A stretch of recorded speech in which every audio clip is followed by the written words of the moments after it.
What if I told you the largest deportation operation in American history is about to begin, and it's set to involve military force? That's right. President-elect Donald Trump has just confirmed plans to declare a national emergency to deport millions of undocumented immigrants.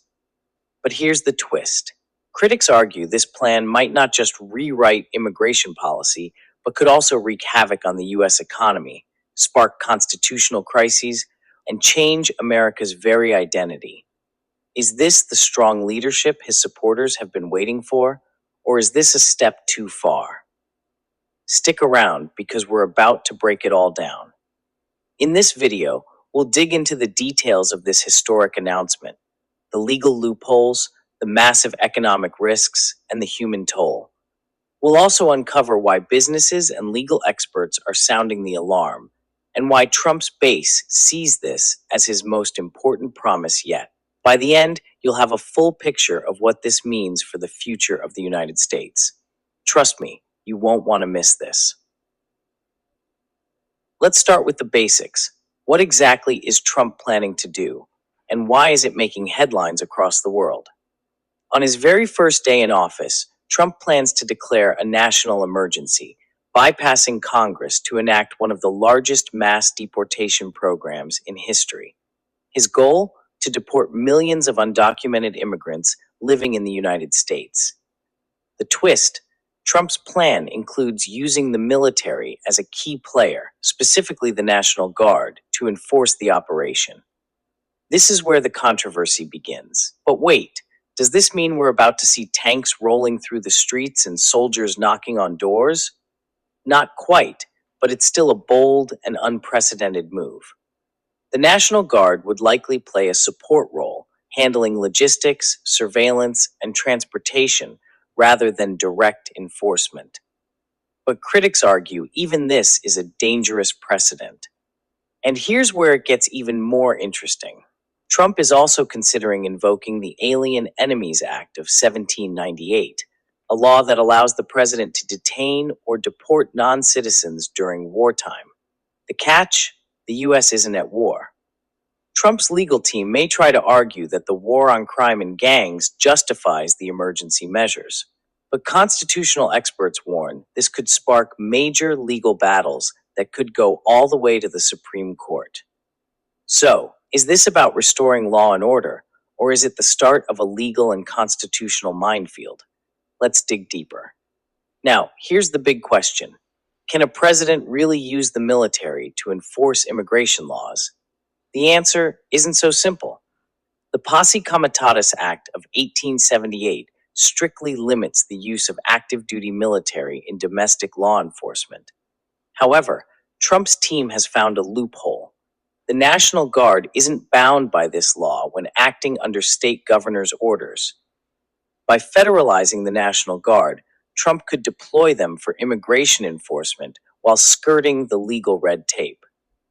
But that's just the tip of the iceberg. Trump's legal strategy also involves invoking old laws like the Alien Enemies Act. This law gives the president sweeping powers to deport enemy aliens during wartime. But critics argue this would be an extreme and dangerous interpretation of the law.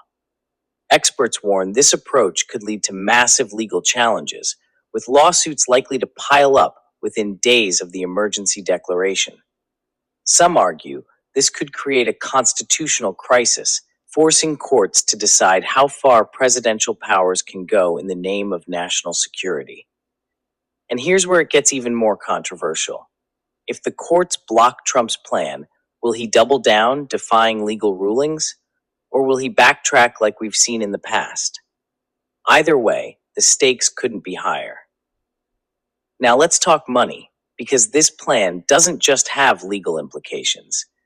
It could trigger a financial domino effect that hits every American where it hurts: their wallets. Undocumented immigrants make up a significant portion of the workforce in industries like agriculture, construction, and food service. Deporting millions could cause severe labor shortages, leaving farms without workers to harvest crops and restaurants unable to staff kitchens. Higher costs for goods and services are likely, as businesses struggle to replace workers with higher paid U.S. citizens. And the numbers don't lie. The U.S. Chamber of Commerce has already warned that deporting undocumented workers could devastate small businesses and even force some to shut down entirely. Take agriculture as an example. More than half of the workforce in this sector is undocumented. If these workers are removed, who will take their place? Most Americans are unwilling to take on backbreaking labor for low wages. In the restaurant industry, owners fear that losing workers could mean longer wait times, smaller menus, and much higher prices for diners. But wait, Trump supporters argue this is the price we have to pay to restore order. So, is it worth the cost? Let's look at the other side of the equation. Behind every number, there's a story. And when we talk about mass deportations, the human cost is impossible to ignore. Families could face heartbreaking separations, with parents deported while their children, many of whom are U.S. citizens, are left behind. Immigrant advocacy groups have already called this plan a humanitarian crisis in the making, comparing it to mass expulsions from decades past. But let's zoom in on one story to make this real. Highlight the story of an undocumented immigrant, such as a farm worker or restaurant worker, who has lived in the U.S. for years and built a life here. Share their fears of detention and deportation. On the flip side, supporters of Trump's plan argue this is about fairness and the rule of law. They say illegal immigrants have taken advantage of the system for too long and that it's time for accountability. Include a quote or perspective from someone who supports the plan, emphasizing the need for law and order.